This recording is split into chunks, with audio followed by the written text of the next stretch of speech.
Salam sejahtera murid-murid. Dalam episod pelajaran kita pada kali ini, kita akan meninjau sebuah lagi tamadun yang unik dan istimewa, iaitu tamadun Mesir Purba.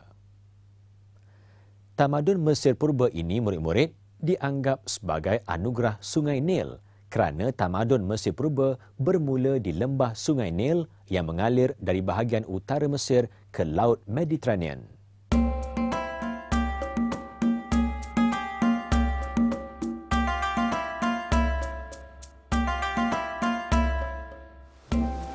Air Sungai Nil yang melimpah ke tanah gersang dan berpadang pasir telah mengubah bentuk muka bumi Mesir menjadi delta subur untuk pertanian serta pertempatan manusia.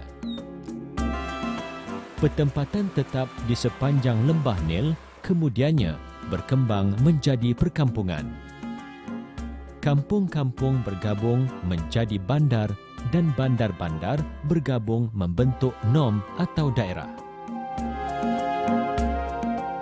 Semua nom kemudiannya disatukan dan salah sebuah bandarnya menjadi pusat pentadbiran seperti Bandar Memphis, Tibis dan Tinis.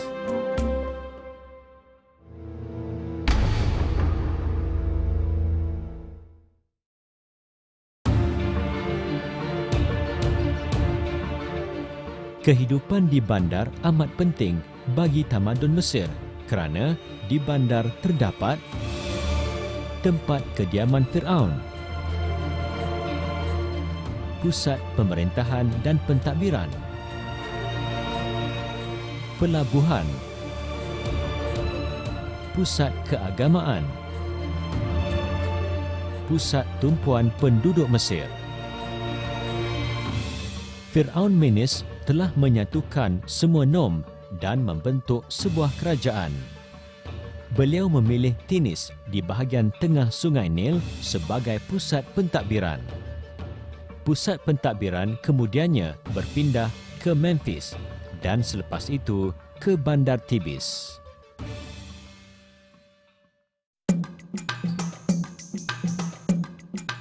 Susun lapis masyarakat tamadun Mesir Purba seperti berikut. Seorang raja yang dipanggil Firaun sebagai ketua kerajaan. Di bawah Firaun ialah golongan pembesar, bangsawan, rahib, tuan tanah dan jurutulis. Lapisan seterusnya ialah golongan rakyat bebas yang terdiri daripada petani, pedagang dan artisan. Lapisan paling bawah ialah hamba.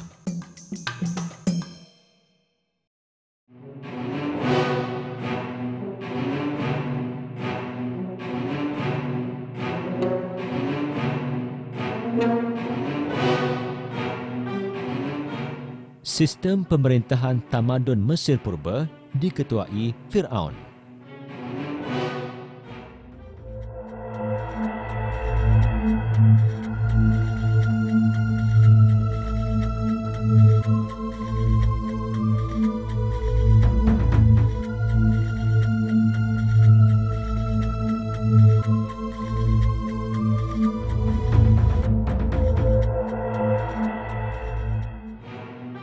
Firaun dibantu oleh golongan bangsawan yang menjalankan pentadbiran, menjaga keamanan, mengurus dan mengagihkan penghasilan makanan di dalam negara.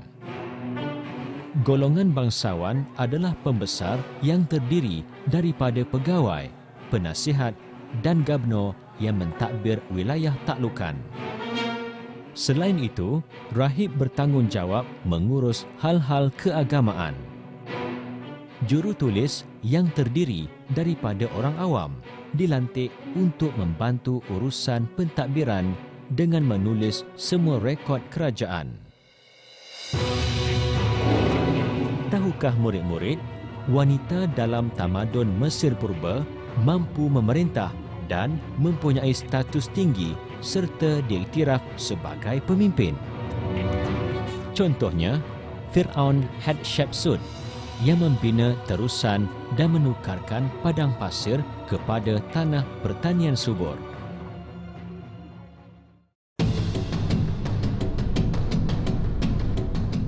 Perkembangan aktiviti ekonomi tamadun Mesir Purba menyebabkan pengkhususan kerja bertambah penting.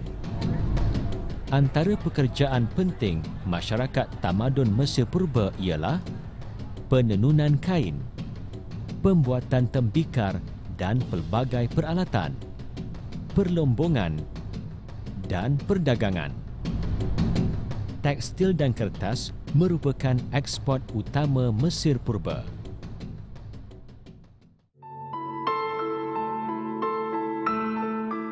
Masyarakat Mesir Purba percaya kepada konsep politisme, iaitu pemujaan banyak Tuhan.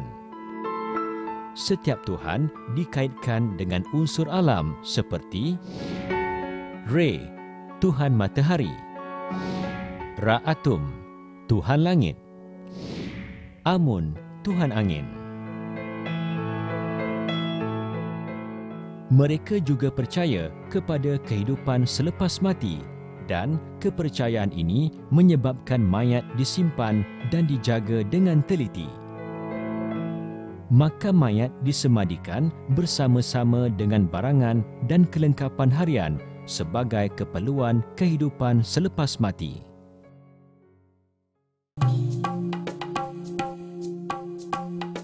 Tamadun Mesir Purba mempunyai sistem tulisan yang dikenali sebagai hieroglif. Sistem ini berasaskan kombinasi gambar dan simbol yang berdasarkan bunyi.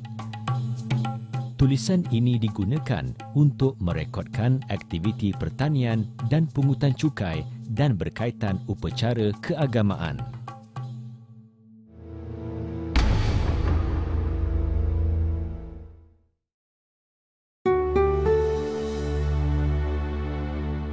Sumbangan utama tamadun Mesir Purba ialah dalam seni bina yang mengagumkan, iaitu pembinaan piramid. Pembinaan piramid adalah hasil ilham Imhotep, iaitu seorang saintis, arkitek, ahli fizik dan penasihat Firaun Djoser. Piramid yang dibina sebagai bukti masyarakat Mesir Purba mempunyai daya kreativiti yang tinggi. Imhotep memperkenalkan teknik pembinaan bangunan dengan menggunakan batu bata. Antara piramid terkenal ialah Piramid Saqqara dan piramid yang dibina di Giza.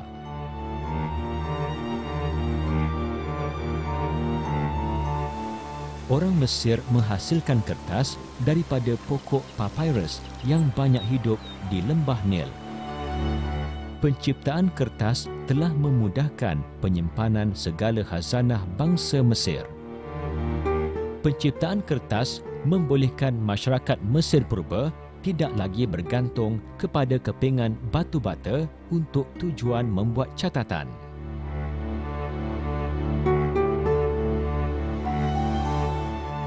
Sistem tulisan yang dikenali sebagai hieroglif digunakan untuk menyimpan rekod. Tulisan ini yang merupakan tulisan bergambar juga terpahat dengan begitu cantik, halus dan penuh seni pada makam dan batu.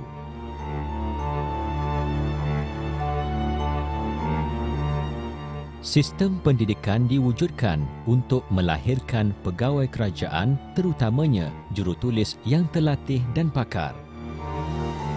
Mata pelajaran yang diajar ialah ilmu geometri, matematik dan sains. Selain itu, masyarakat Mesir Purba juga mahir dalam bidang fizik, kimia, perubatan dan pembedahan.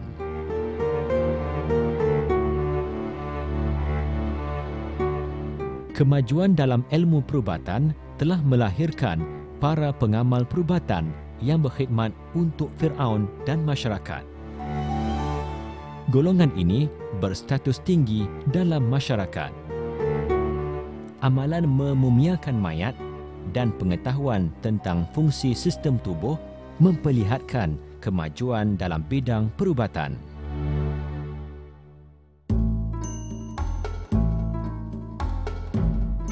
Perkembangan dalam bidang-bidang seperti algebra, geometri dan astronomi telah digunakan untuk mengawal limpahan air Sungai Nil yang mengakibatkan banjir setiap tahun.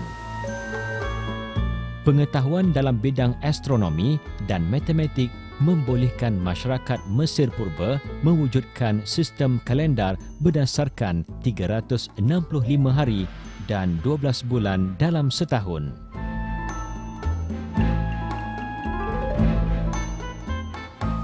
Ilmu pengetahuan yang ada juga digunakan oleh pemerintah Mesir Purba untuk mencipta sistem pengairan untuk mengairi padang pasir yang gersang menjadi kawasan pertanian subur. Selain daripada tamadun Mesopotamia dan Mesir Purba, dua lagi tamadun di Asia Timur merupakan tamadun terawal yang agung, iaitu tamadun Indus dan tamadun Huangho.